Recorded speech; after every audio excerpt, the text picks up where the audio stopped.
Hello and welcome everyone. Thank you so much for taking the time to join us for this rescheduled Global Gene session on the patient-centered future of clinical trials.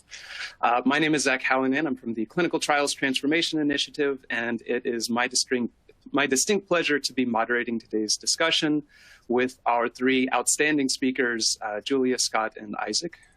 We will do introductions in just a second. A couple of housekeeping items to share with all of you first. You will be coming in muted, and all attendees will be muted throughout the session to reduce any interruptions. But we also very much want to hear from you and to answer your questions, and you can submit those at any time through the chat box. So I have been given the instructions that you can open the chat by clicking the blue chat button at in the meeting controls at the bottom of your screen. And again, please do ask questions. We really want to hear from you. So with that said, I'm now pleased to welcome our three discussion leaders, and I will ask all of you to briefly introduce yourselves. So Julia, could we please start with you? Everybody, I'm a bit sick, so apologies for that. My name is Julia Anthony. I am an SWCAH patient. That stands for salt-wasting congenital adrenal hyperplasia. It's a rare, life-threatening medical condition that both my brother and I were born with. It is out of experiencing some issues, my family, my brother, and I, that I decided to found Solution Medical, where we are creating more user-friendly delivery systems for the life-saving medication that my brother and I need, as well as a handful of other drugs that require what's called reconstitution, or mixing at point-of-care administration, where there's a diluent component of the medication, a lyophilized powder, that need mixing. So that's my background. Thank you, Julia. Scott, can we go to you next? Sure. Thanks, Zach. Good morning, good afternoon, everybody, depending on where you are. My name is Scott Schliebner. I'm Senior Vice President, Center for Rare Diseases at PRA Health Sciences. PRA is a global clinical research organization. I started the Center for Rare Diseases about 8 years ago, and I'm very focused on patient-focused approaches to drug development. I find that clinical research is a little bit archaic in many ways, and I think we can do a lot better for patients. So very passionate about today's topic, and thankful for all of you for joining us. Thank you, Scott. And Isaac. Welcome, everybody. Thank you, Zach, and thank you, the organizers of this event. I am really delighted to be here with Scott, Julia, and you, Zach, and all the organizers of Genes Live for this event, and I look forward to having the participants of this event chiming in with questions and answers, as you said at the beginning. I am an FDA officer for clinical research, methodologies, and medical policy. I am a scientist by training. I am a clinical scientist by training and experience. I am a viral immunologist, viral oncologist by training and experience. And I am the lead officer for Decentralized Clinical Trials, along with my two office supervisors in the Office of Medical Policy at CDER FDA. I am again delighted to be here, and I look forward to having a very interactive session. Thank you. Wonderful. Thank you all. And so we have a number of questions that we wanted to start off asking, which I'm bringing up now, I hope. Isaac, we are going to ask the first question of you. So perhaps you could help us just generally set the stage for today and talk with us about what are DCTs.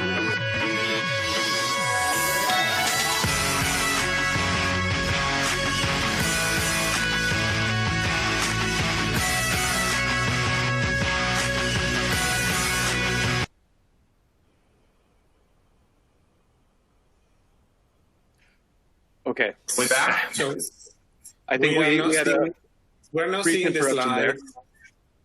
Can you show us the slides with the questions? We are not seeing that, please. If the moderators could jump in and bring up our slide, that would be wonderful. And in the meantime, I will just read it out. Isaac, if you could talk with us about what are DCTs and what are its advantages for rare diseases? That is indeed an important question, and I thank you for raising that question.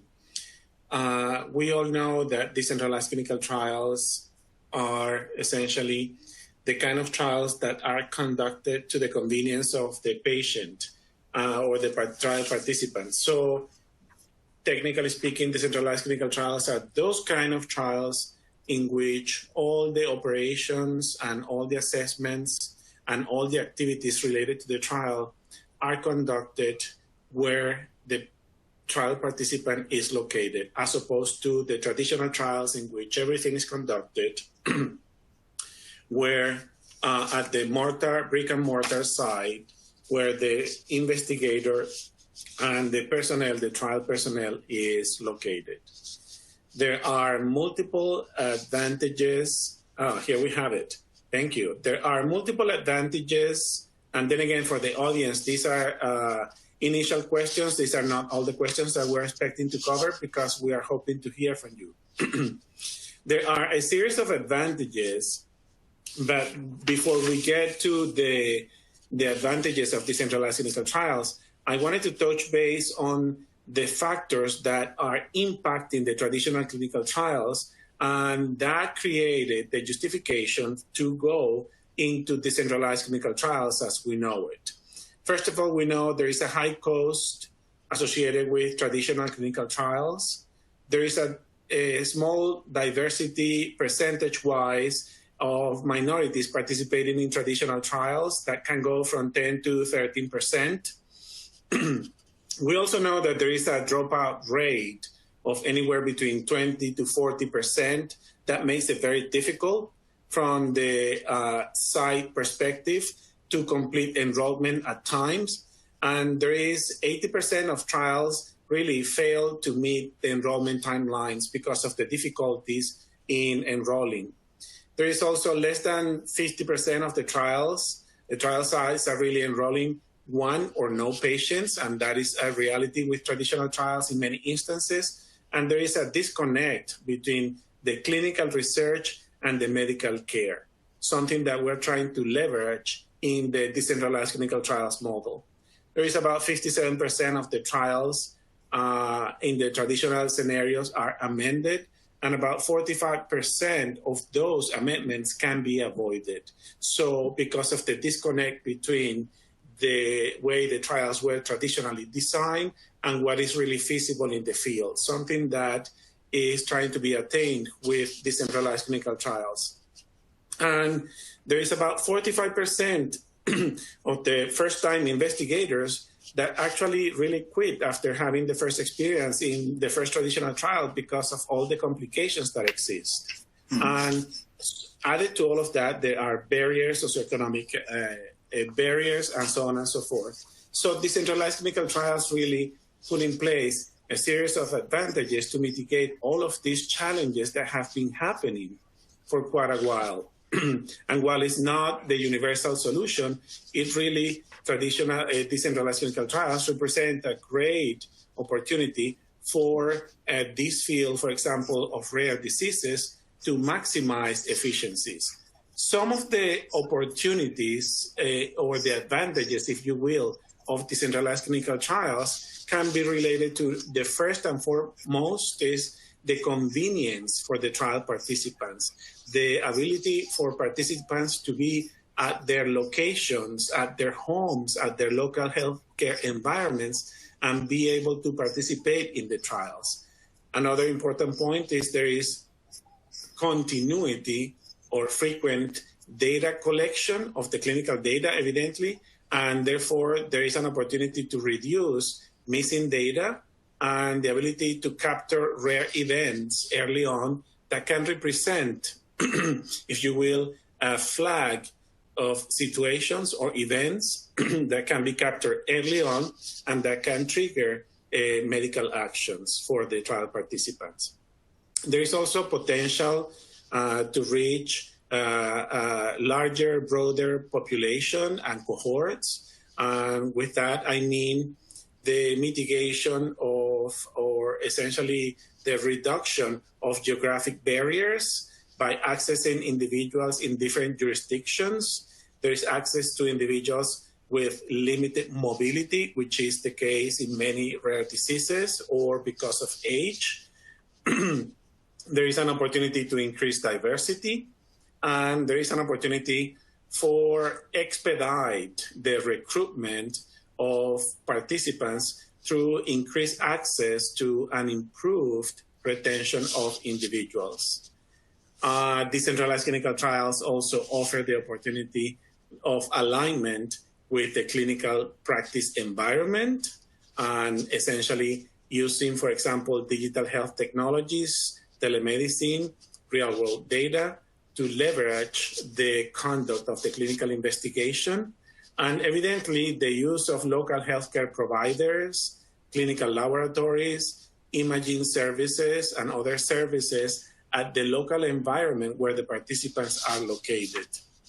There is also a potential for long-term follow-ups because of the less disruptive nature, if you will, of the decentralized clinical trials in the lives of the trial participants. And there is opportunities for reduction of the burden on trial participants and the caregivers and the trial sites because of the decentralized nature of these trials. And last but not least, the decentralized clinical trials may really lead to faster and potentially less expensive trials when it comes to optimizing all the efficiencies on the steps to conduct these clinical investigations. So you can see that, again, decentralized clinical trials offer multiple advantages. They are patient-centric approaches. They are keeping in mind the needs of the trial participants, and the idea is to surround the trial participants with that local healthcare environment that will enable the opportunity to disrupt less their lives and essentially to embrace them in the participation of the clinical trials. So I will stop there for additional comments and thoughts. Thank you, Isaac. That was a great way to kick things off and a great overview of the potential benefits. Scott or Julia, did you have any comments that you'd like to add to this? Well, just that I think that, we've been very slow to adopt technology and new models of ways we can investigate new therapies. Clinical development really hasn't changed much in several decades. So, the technology is here. I think there's a lot we can learn from looking at other industries that are incorporating technology, new approaches, patient-centered designs, things like that.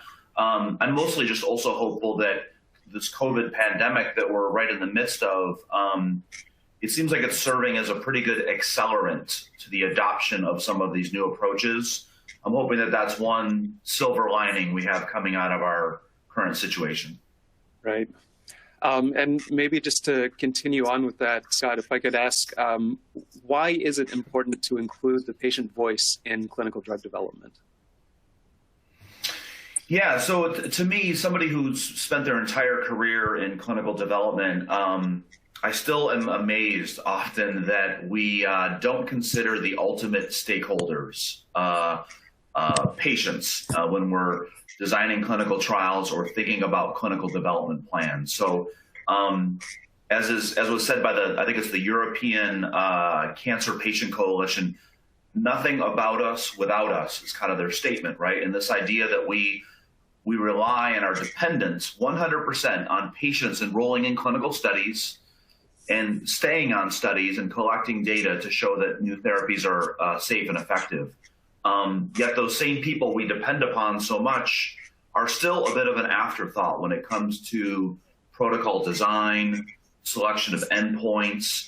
To Isaac's point, thinking about the burden of participation of clinical trials, it's a real issue. We've done some surveys of patients recently, and travel and time are the two #1 factors for them impacting their ability to enroll in a study.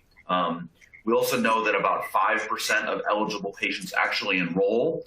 So we have a bandwidth problem as we try to enroll more clinical studies and move new therapies through the through the clinical development life cycle, we have very few patients participating, right?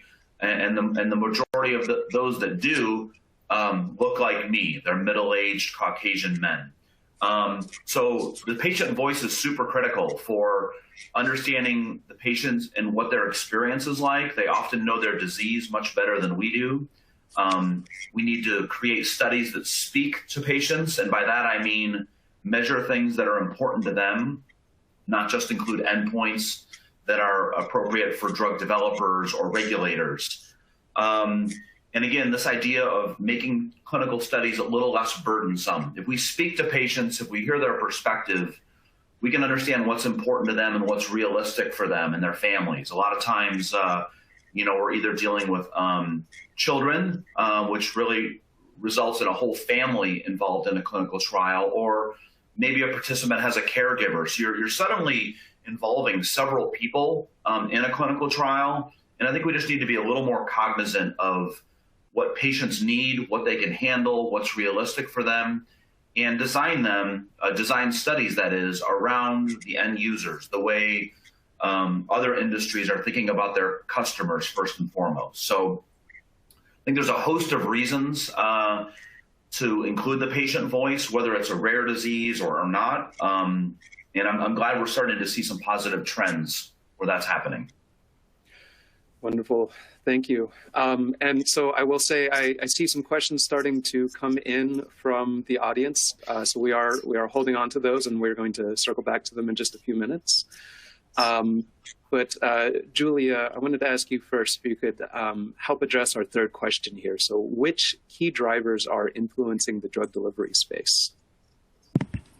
Yeah, so thank you. I'm excited to be bringing both the patient perspective and the life science entrepreneur perspective to the conversation today. And certainly I have a lot to learn from Isaac and Scott. So with our research, we have found that there's a rising prevalence in chronic diseases, cardiovascular disease, cancers, diabetes, depression. We're also finding that some of this is in part due to increasing awareness about diagnostics as well as treatment. So some of that rising prevalence in chronic disease is brought on by better recognition that people have it, as well as just an increasing prevalence because of where we are right now in our communities and people's lifestyles and the world. On top of that, there's an increase in biologics and that market as a whole. Vaccines, insulins, human growth hormones. So this market is increasing in size, and this drives the need for innovation in the biologic space. So pharmacy companies are looking to do patent evergreening and increase their exclusivity and differentiate themselves from other competitors out on the market. Layer on top of that, everything that Isaac and Scott have said with meeting patient needs. COVID is amongst us, so people are now physically distancing as well as social distancing. And it's anticipated that between 2020 and 2027, there'll be a 19% increase in the compound annual growth rate for patient-injected drugs. So it's sort of a multifaceted answer as to why at-home treatments are increasing, specifically in the drug delivery space. Wonderful. Scott and Isaac, I'll just again invite you to add any comments if anything is coming up so far.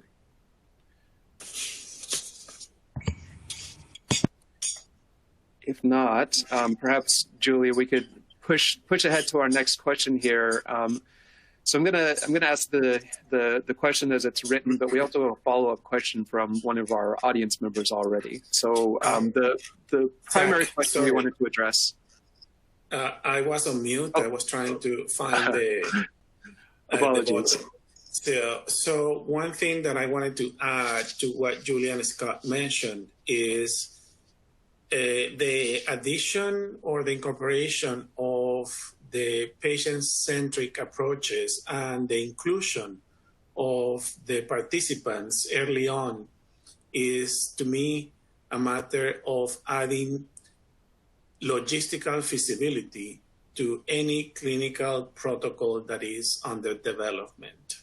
And it is, again, the connection between what is possible to be accomplished in the field versus what is theoretically designed with our great minds. And so the bottom line really is not only the convenience, but bottom line is, can we do this in real life? And for the rare diseases space, there is a great deal of specific challenges that we need to deal with, and that decentralized clinical trials may offer that opportunity. The early inclusion of the individuals with rare diseases will allow the clinical development protocol team to put in place the specific activities, trial related with that specific rare disease population that they are dealing with. Thank you. Thank you, Isaac. Okay, wonderful. So lots of great insights already. And I think this builds in a very natural way from our discussion so far, is to now talk more about patient-centered design principles. How can incorporating those improve usability and accessibility? Julie, I'm going to give this question to you. I'm also going to throw an extra question in here at you, if you don't mind a little surprise. So we had a question from Frank saying, what are the main reasons for patients dropping out of DCTs versus traditional clinical trials?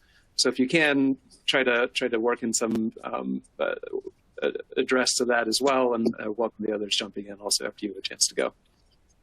Sure. Well, I'll try to answer Frank's question first. From my perspective as a patient, I think it goes along with what Scott said, which is distance and time and cost. In terms of my perspective, I'm sure he'll be able to speak more to the data around that, given that he works in designing some of these trials.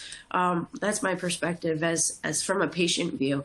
For example, I was recently involved in a clinical trial as a patient, and there were issues with follow-up, there were issues with communication, distance, all sorts of things. I can't speak to how it all worked out for them, but I can definitely say from my perspective, and this was even remote, I didn't have to go there. There were issues in actuating or following through on what some of the initial proposals and paperwork I had seen as the patient said was going to happen. So I can't speak to how that worked out for them, but that's my viewpoint there. In terms of including patient-focused design principles, I went to school for product design here in Philadelphia for my master's degree, and I really think it's important that, as everyone has been saying today, we meet patients where they are. So one way we're trying to do that is for one of our formative human factor studies, we're actually going to be doing this remotely. So we're working with a group in New Jersey called Artcraft Health. And what we're going to essentially do is send our things to them, and using the cloud and video uploads, allow people to interact with our products in their spaces, in their homes, in their lifestyle, and capture that on video and use that as a way to perform research, and ideally use these as what we submit to the FDA for our formative data. So meeting people where they are physically, meeting people where they are with their abilities, I think is incredibly important. For example, my last example, there's one gentleman we're aware of and a few other people who have blindness, and they also might need to use our product one day. And we're trying to design our auto-injectors and delivery products so that even people who have trouble seeing, even people who have trouble hearing, we've implemented attributes into the device so that they'll be able to work with it too, as well as children and grandparents, and make the design of the device and the clinical trials as universal as possible. I'd love to chime in there a little bit, Julia. Thanks for your answer. But the question from, I think it was Frank, about reasons patients are dropping out of decentralized clinical trials. So I think some of this is terminology as well, right? So we have sort of a traditional way we've been running clinical studies, and now we're moving to a little bit of a decentralized paradigm. And I think the important piece here is that it's really a spectrum, right? We're talking about studies that range on one end from completely site-based to on the other end of the spectrum, no site visits and they're completely virtual. And as we talk about DCTs, we're really talking about trying to move along that spectrum of having less that is site-based and more that is done virtually or in a patient's home. So now DCTs are equal, right? A decentralized clinical trial could maybe include a home healthcare nursing component where a nurse visits a patient in their home to take a blood draw or do an assessment. Or maybe that includes a telemedicine visit to speak with a physician or investigative staff to check in on how they're doing. Or maybe it includes the use of a wearable to measure something. The reasons, though, we've got about 45 decentralized studies that are active right now across a whole range of different phases and disease states, and they're all a little bit different. Patients still drop out for, number one, burden. So even if you remove a visit or two, we're still typically asking a lot of patients. And number two, a lot of patients are still withdrawing if they're not seeing beneficial effects or if they suspect they might be on a placebo arm or maybe if they're having some toxicity. So some of those things are hard to really remedy with a decentralized model. But I think where we want to go is we want to move along the spectrum of reducing visits, making it easier for patients at every step of the way so that they can stay on study as long as they can. I also like to chime in to complement the information that have been shared by my colleagues. I agree with the information that you both have indicated. In my mind, is we have to keep thinking on the fact that ideally in this decentralized clinical trials realm or world, yes, we have the spectrum that goes from the traditional trials to the fully decentralized trials, and in between, anything that happens in between related to the trial activities is considered for us a hybrid decentralized clinical trial. Hybrid in the sense that one or more activities, but not all trial-related activities, are conducted in a decentralized fashion. And with that, there is, again, an opportunity, if you will, for many things to go in the wrong direction, and they might represent causes for dropping out. For example, in a hybrid DCT or in a full decentralized clinical trial, participants may never see face-to-face or in person the investigator. They may be conducting visits through telehealth. And in that scenario, it is really important to establish an initial connection with the participants. And essentially, the relationships are critical to engage the participants in the trial to ensure that they are really engaged in the trial. So establishing the relationship with the participants, the frequency of the telehealth visits might be an influencing factor for them to stay or to drop out of the trial. Another important factor is technology. And not only that I have the cell phone if I am a participant, but do I know how to use that technology? So being proficient, having access to the technology, number one. Two, being proficient and feeling confident that I can use the technology and that I am in my comfort zone is equally important to make sure that this doesn't increase my level of burden to participate in the trial. And so I feel confident and comfortable to participate in the trial. So those are two critically important aspects. And the third one is, if we're talking about a hybrid DCT, do I need to go too far away and not locally as I was expecting to conduct a physical examination or to have a specialized type of examination because I am in a rural area and where I am located, these kind of providers are not available. So access to care, access to the local healthcare providers that can be used to leverage the clinical investigation, in this case, the DCT, is equally important when designing the trial to prevent the dropout of the participants. Thank you. Yeah, thanks, Isaac. Thank you all. Yeah. So, and again, I think we're very naturally flowing into our next question here. Isaac, I think you brought up a lot of good points already about how do you make sure that decentralized trials are really patient-focused, patient-centered, person-centered, and even going back to your opening comments, how do we make sure that they're centered around not only the individual patient, but the entire community around that patient, the parents, the loved ones, the siblings. So I wonder if we could talk now a little bit about, what does a patient-centered clinical trial really look like? Scott, would you mind kicking us off? Yeah, I'll kick it off. I'm sure Julie and Isaac will have some comments too.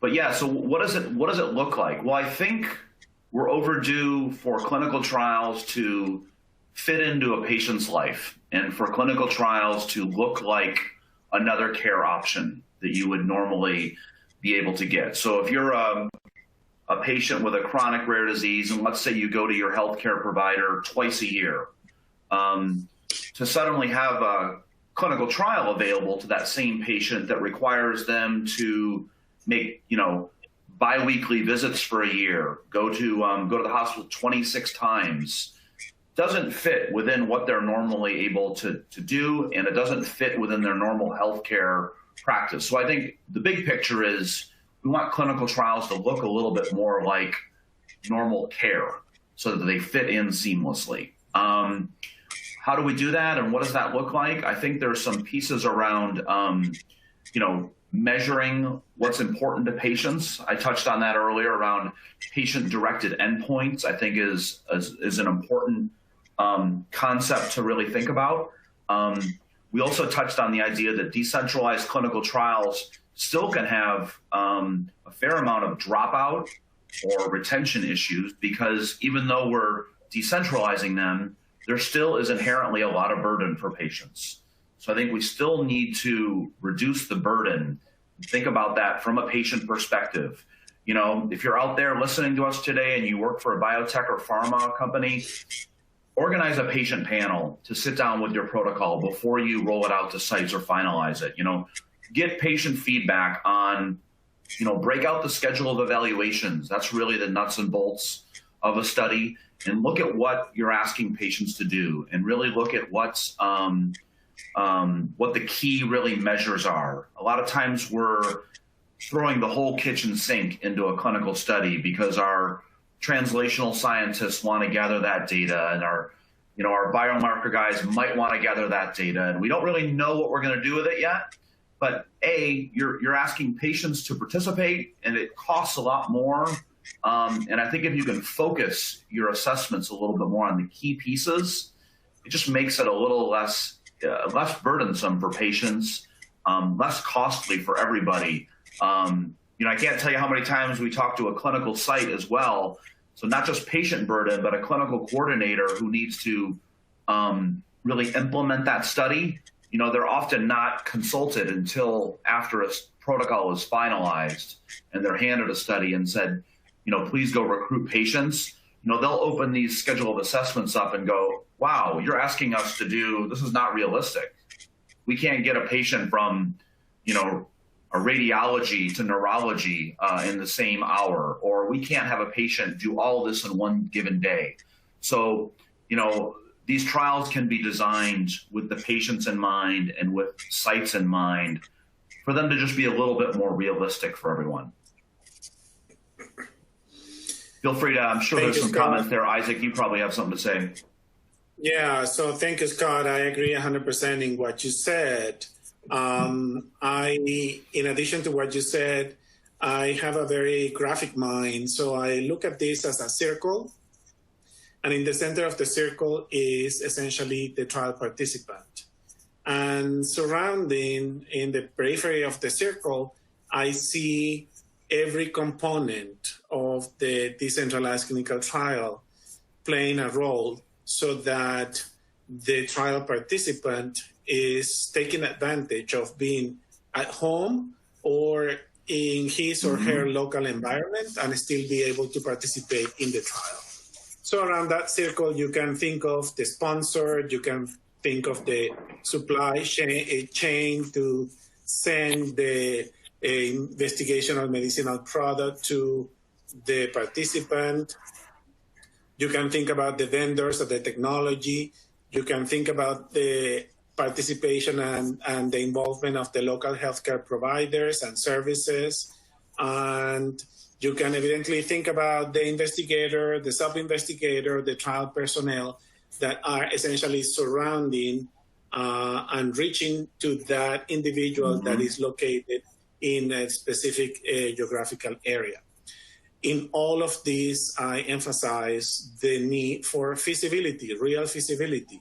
And so we need to keep in mind the specificity of the disease that we're dealing with.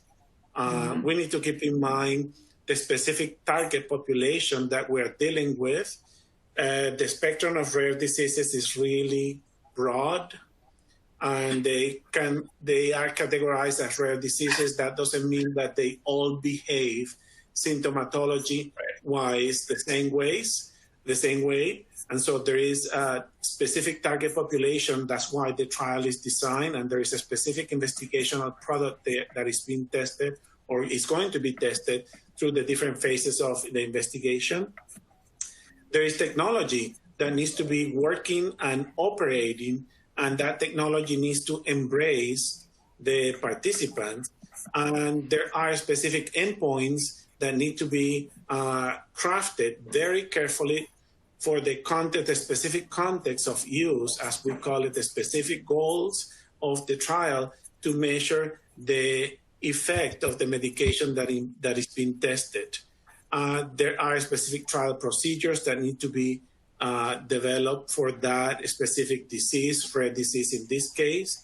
And there has to be opportunities, if this is going to happen remotely, to actually send that investigational medical product either directly to the participant or to the local pharmacy or to the local healthcare provider, so that the participant doesn't have to travel miles and miles to be able to participate.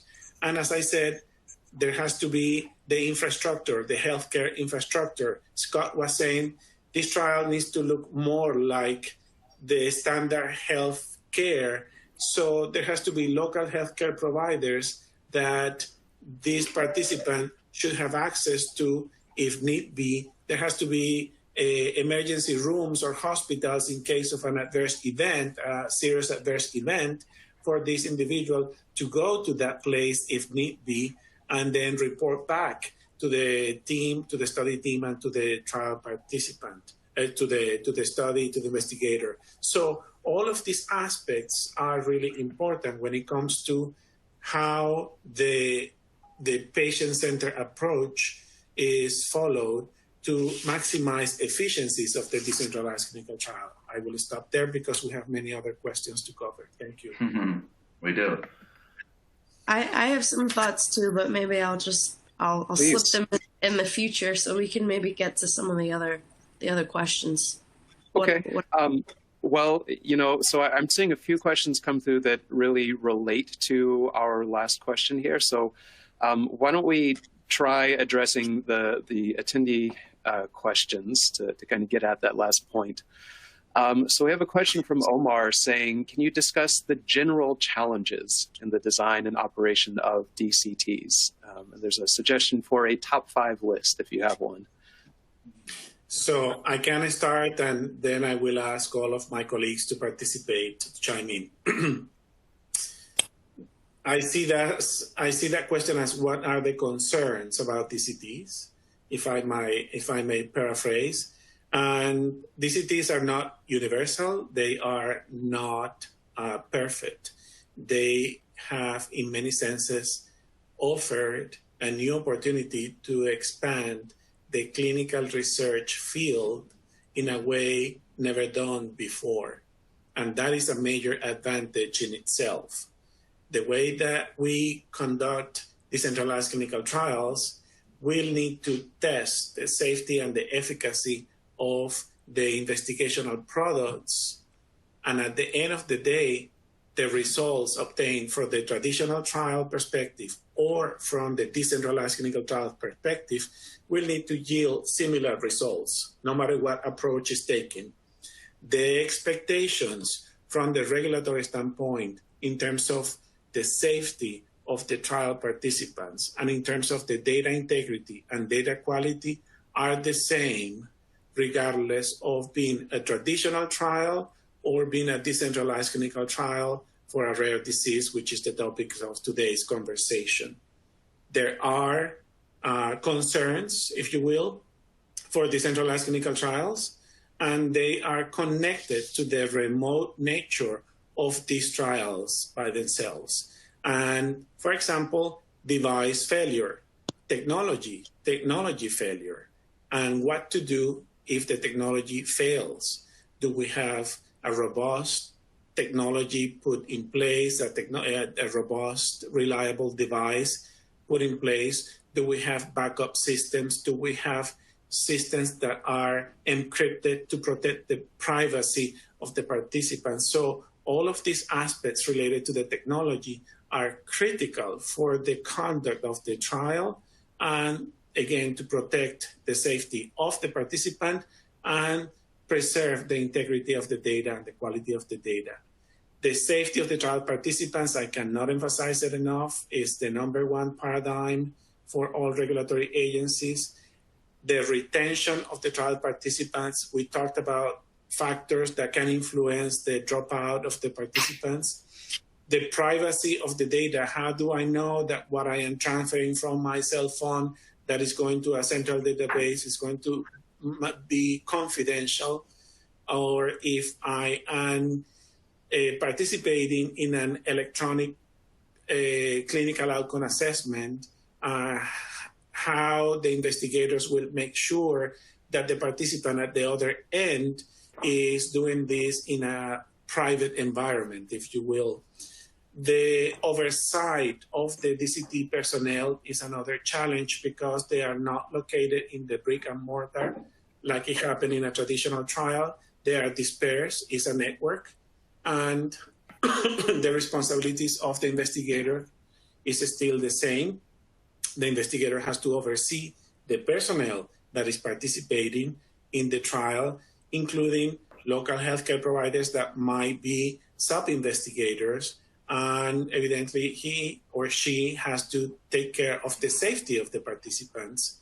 And the investigational medical product, the investigator is responsible for the administration of that investigational product. And even if the person is not, the pharmacy is not here, but is somewhere else, or there is a depot, the investigator is still responsible for the tracking of the investigational medical product, the shipment, making sure that that medication is arrived to the final destination, and that when it comes to administering the medication, the investigator has to be responsible and connected with that.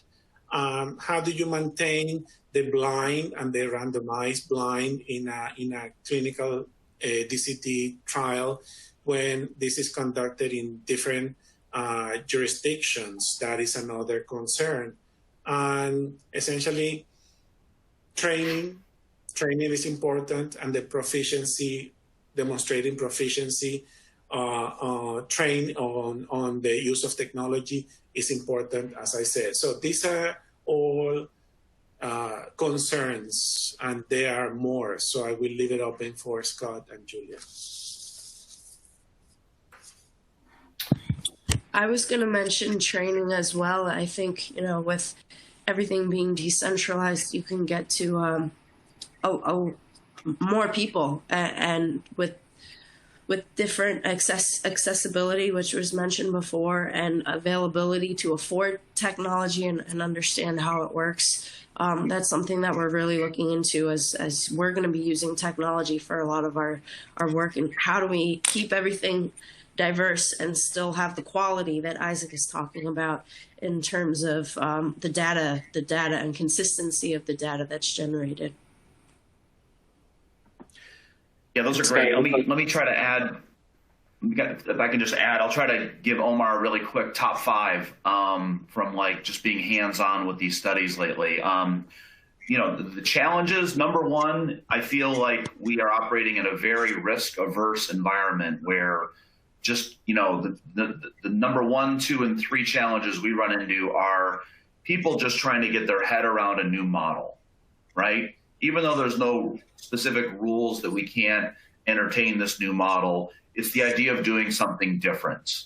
And that's just a challenge, I think. While we're being patient-focused, and I'm super passionate about everything revolving around our patients and being in the middle of Isaac's circle, one of the challenges, too, is that we still usually have clinical sites involved at some level. And so when we think about new solutions, technology, things revolving around a patient, we need to make sure that it's not too difficult for the sites themselves, because they still are a key stakeholder. We still are going to have site visits for most studies. Let's make sure that these new solutions don't cause undue burden on our site staff that are already a little bit of an afterthought. I think the technology data flow can be challenging to figure out where your pipes are going. Is your telemedicine platform, validated? Are you using any wearables? That's still kind of in the works, I think. We're seeing good success, but I think we'll be refining that over time. And then lastly, I think just geography can be tricky as well. So, when we talk about decentralized, it almost always includes some kind of home healthcare nursing component, a nurse or a care provider going to a patient's home. There's some countries where you can't do that. There's some states where there are some regulations around that. And there are some patients who, live with their disease all the time. And when they're home, they don't want their home to be part of their disease world. They don't want a nurse coming into their home. So we also need to be a little flexible with these studies to allow them, to give patients a choice of do you want to have a virtual visit or an in-person visit, I think can really accommodate a lot of people. So those are just a couple hands-on, sleeves rolled up. We're kind of in the weeds right now, doing this a lot right now, and that's what we're seeing. Yeah. I mean, listening to all of you, it sounds like there's kind of a mix, right? There's some unique opportunities and challenges that we see with decentralized trials to really reduce the burden of participation, for example, collect data that we might not have been able to get before. But in a lot of ways, it's the same considerations that we've always had with clinical trials. Participant safety has to come first, So we are in a transitional time in which essentially we are all learning about decentralized clinical trials. Decentralized clinical trials have been expedited because of COVID-19, and in one element or multiple elements, meaning hybrid Dcts or fully decentralized clinical trials. We are truly learning about these trials and approaches, and I could say knowledge is the number one factor, and the different levels of knowledge that we all have about decentralized clinical trials is a definitive factor that is influencing how quickly these trials can be adopted in the field. Great. And so we did have a question about whether there are any quantitative metrics of impact yet, specifically around DCTs. There were some examples of, has anyone shown that it improves timelines, costs, diversity, dropout rates? Do we have that yet, or is it still too early?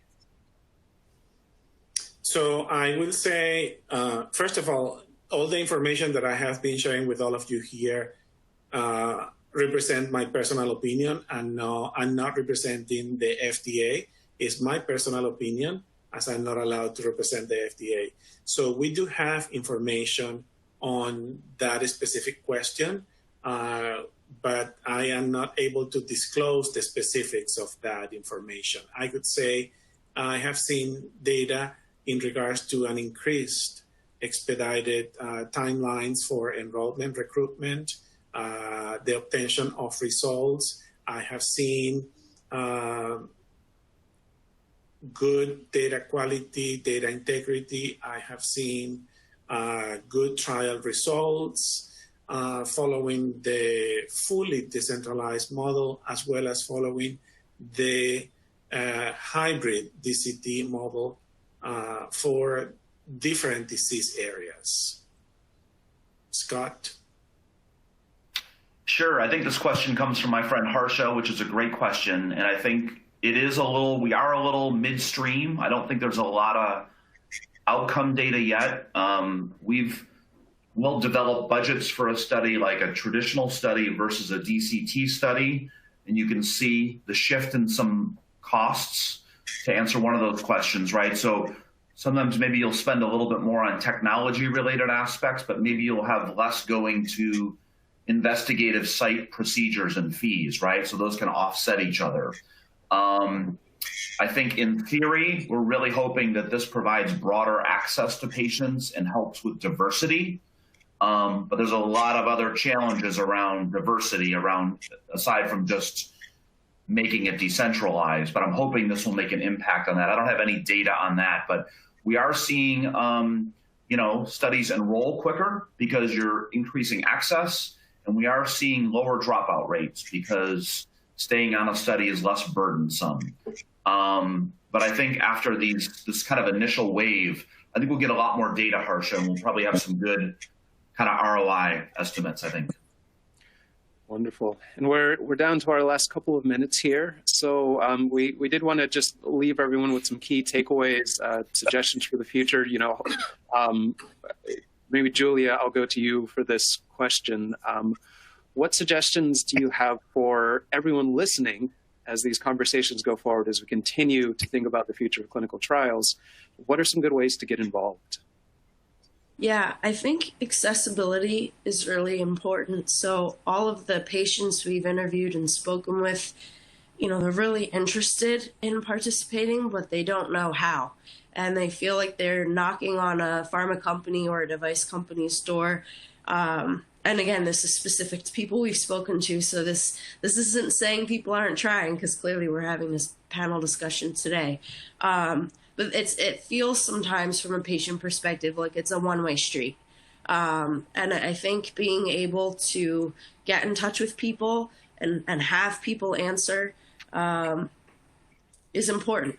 And I also think that patients can't get discouraged when they aren't responded to.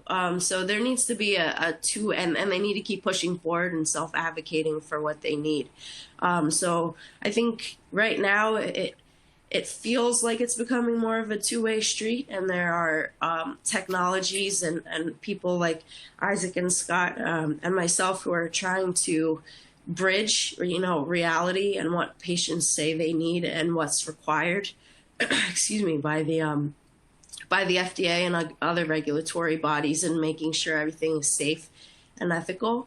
But just access. That doesn't mean you have to, give patients your cell phone number per se, but just being responsive and being accessible as a company and person.